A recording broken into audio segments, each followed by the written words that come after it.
Here we are. The federal court holds that a 501c3 tax-exempt constitutes a federal financial assistance for the purpose of Title IX. I'm a little confused about that, so I had to bring in the professor. Professor, please help. What does that mean? Thank you for being here.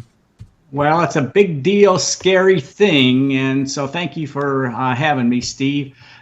Historically, if you are an independent university or an independent school, you've not been subject to Title IX education amendments and all the woke stuff they've got coming down. You know, for example, yesterday they closed on another proposed rule, that will require it based on all these new identities, gender identities and sexual orientation, all these other things in sports, and basically undermine all these states that have been trying to return fairness to sports, and especially to women's sports, and to keep men out of the women's locker rooms.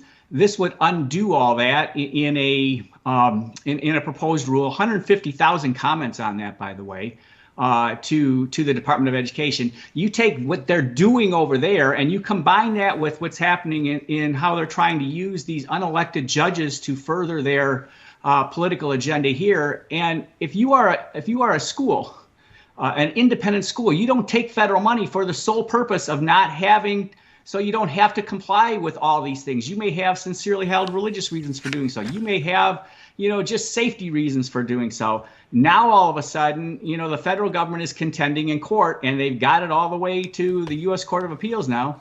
Now they're contending if you are merely a 501c3, that is enough of a federal connection. You've received a federal benefit, therefore you've got to bend the knee to all these woke policies and everything else the federal government wants to do. That is going to so hold on. Wouldn't that extend to every church, temple, synagogue? I mean, honestly, if you're just a nonprofit, which, religious houses of worship are, does it bring them into this tangled mess too? Well, absolutely, especially if it's tied to education. Under Title IX, you are required to comply with all this stuff if you accept federal assistance.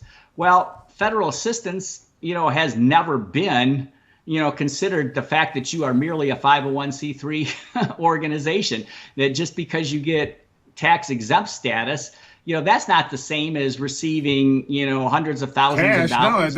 No. We're not paying taxes, therefore you get a government benefit. Oh, we benefit from not having the boot of the government on our throat? Come on. I mean, is that what it is? It really is that ridiculous, and it looks that ridiculous when you look at the legal arguments that have been made. But again, these are unelected judges that are appointed for life. Unless the Congress, holds them accountable in some way, they really don't have much accountability, and they've just gone ahead and done this. It's now, again, in the U.S. Court of Appeals in the Fourth Circuit. So that's just one court below the U.S. Supreme Court now. So, it's pretty interesting, where we're going in this country is they got two branches of government, neither of them politically accountable to the people. You've got these unelected bureaucrats making these regulations. You've got unelected judges now saying that everybody that is a independent university or school has to comply with these things. And none of these guys ever have to run for an election to, be politically accountable for the political agenda they've just implemented on behalf of folks that can't get it through a politically accountable body like the Congress. And I don't want